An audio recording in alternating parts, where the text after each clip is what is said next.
Bonjour à tous, bienvenue dans cette nouvelle vidéo. Aujourd'hui, j'aimerais vous parler d'une des erreurs que j'ai pu faire à mes débuts, une erreur que font beaucoup de naturopathes, notamment lorsqu'on sort d'école et lorsqu'on a suivi des cursus un petit peu trop à l'ancienne, et une erreur qui va mener parfois à des conséquences plus ou moins graves. C'est la troisième vidéo consacrée aux erreurs que peuvent faire les naturopathes et l'objectif, ce n'est pas de me mettre au-dessus de vous, simplement de vous partager des erreurs que j'ai pu faire à mes débuts et que beaucoup de naturopathes font pour ne pas que vous tombez également dans ces écueils. Alors certaines personnes mal intentionnées, bien évidemment, vont s'en servir pour décrédibiliser toute la naturopathie.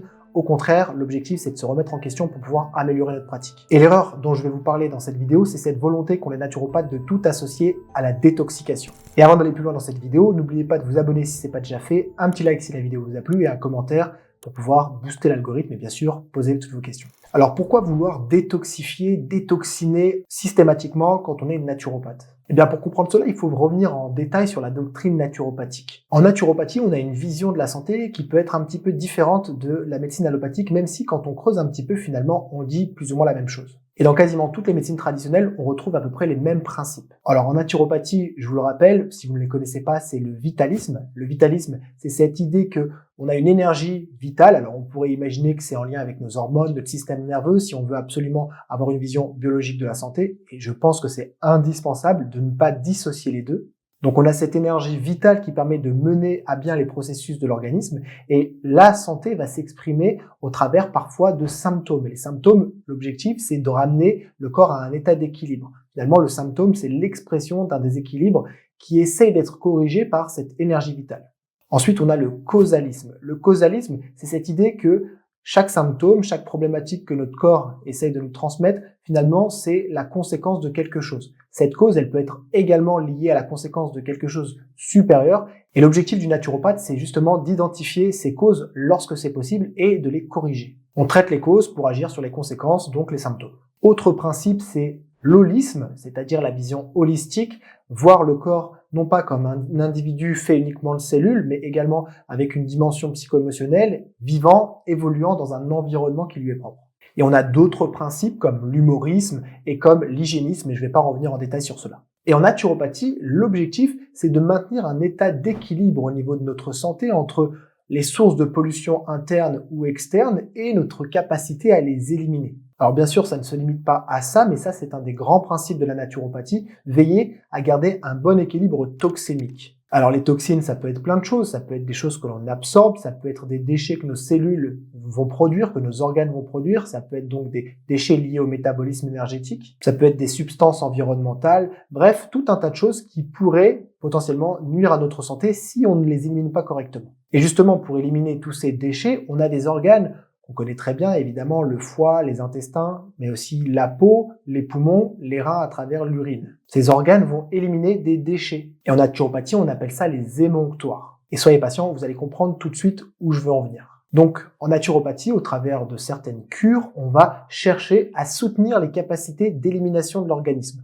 Parfois en stimulant les organes, parfois simplement en leur apportant du soin en quelque sorte pour que eux-mêmes puissent fonctionner correctement et éliminer ce qu'ils ont à éliminer. Et même si cette approche est très logique et totalement louable, certains naturopathes, certains courants de la naturopathie ont tendance à s'enfermer uniquement dans cette vision de la santé. C'est-à-dire vouloir systématiquement se concentrer sur la diminution de la toxémie en stimulant les émonctoires, par exemple à travers des cures de jeûne, à travers des cures de détoxination, la fameuse cure avec l'huile de ricin, les lavements, les jus, les tisanes, tout un arsenal pour pouvoir forcer les organes à détoxifier, à éliminer les toxines.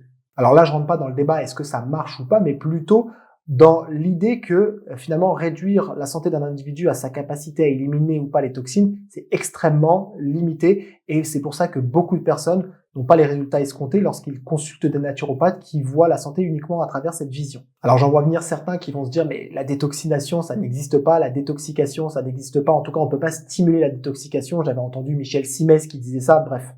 Pour revenir aux bases, évidemment vous avez votre foie qui tous les jours à travers tout un tas de réactions chimiques, va détoxifier les substances qu'il doit éliminer. Premièrement, vous pouvez agir sur les différentes phases de la détoxication hépatique en apportant des nutriments qui permettent au foie d'être plus efficace dans ces phases, en améliorant la santé de votre foie, par exemple en diminuant l'inflammation, en diminuant l'insulinorésistance. Et vous pouvez, grâce à certaines plantes, augmenter le flux de la bile, augmenter la production de bile, augmenter la contraction de la vésicule biliaire ou encore augmenter son élimination au travers de certaines plantes qui vont augmenter la vasodilatation de certains canaux qui permettront d'éliminer correctement les liquides. Donc bien sûr que vous avez la main mise sur votre détoxination. Et vous pouvez également augmenter la détoxication à travers la peau, comme par exemple les saunas, les bains chauds. Vous avez tout un tas de plantes diurétiques qui permettent d'augmenter la diurèse, c'est-à-dire l'élimination des toxines par le rein. Donc dire que la détoxication n'existe pas ou du moins qu'on ne peut pas agir dessus, c'est complètement faux. Bon, je ferme cette parenthèse et je reviens à mon sujet principal. Donc on a certains naturopathes, certains courants de pensée qui ne voient la santé que au travers les toxines et la capacité de l'organisme à les éliminer. Mais c'est extrêmement réducteur selon moi. Votre santé ne se limite pas à ça. Vous avez tout un tas d'autres problématiques qu'il faut aussi améliorer, corriger. Dans cette approche, très souvent, on néglige complètement l'aspect micronutritionnel, les carences que la personne peut développer. Alors on va nous dire, oui, mais si la personne a des carences, c'est parce que elle détoxifie pas correctement, parce que ses émonctoires, ses intestins, par exemple, ne sont pas en bonne santé, donc il faut purger pour mieux absorber.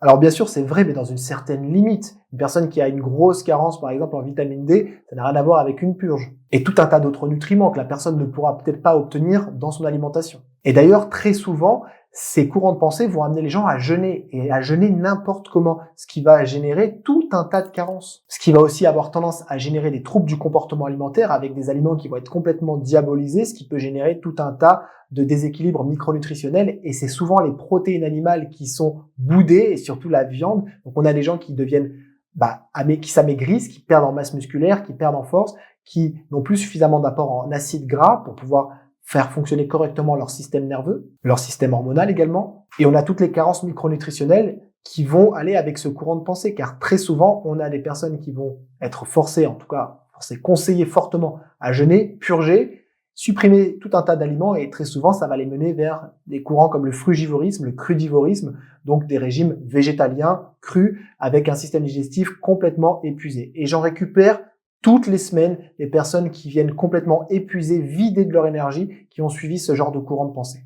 Et en s'enfermant dans ce courant-là, ce qui se passe, c'est que les personnes qui suivent ces régimes alimentaires ont tendance à penser qu'elles ne le font pas suffisamment bien, ou bien certains naturopathes vont dire « mais il faut encore purger, il faut encore détoxifier, il faut aller plus loin dans la méthode, car si vous avez des symptômes, c'est parce que ce sont des symptômes d'élimination, de détoxination ». Ce qui peut être vrai dans une certaine mesure, mais la majorité du temps, on a des symptômes qui sont liés à un effondrement du système hormonal, un effondrement du système immunitaire, des carences, un affaiblissement général de l'individu. Et d'ailleurs, les symptômes qui mènent à ces techniques de détoxination, ou en tout cas à pratiquer le jeûne mal fait, parce que je n'ai rien contre le jeûne, bien au contraire, simplement, très souvent, il est mal mené, eh bien, on a également des gens qui arrivent déjà épuisés avec des carences hormonales. Et le fait de pratiquer à outre mesure, ces systèmes-là, ces méthodes-là vont épuiser encore plus les individus. Alors ça vous paraît peut-être anecdotique pour certains, mais sachez qu'il y a encore énormément de naturopathes qui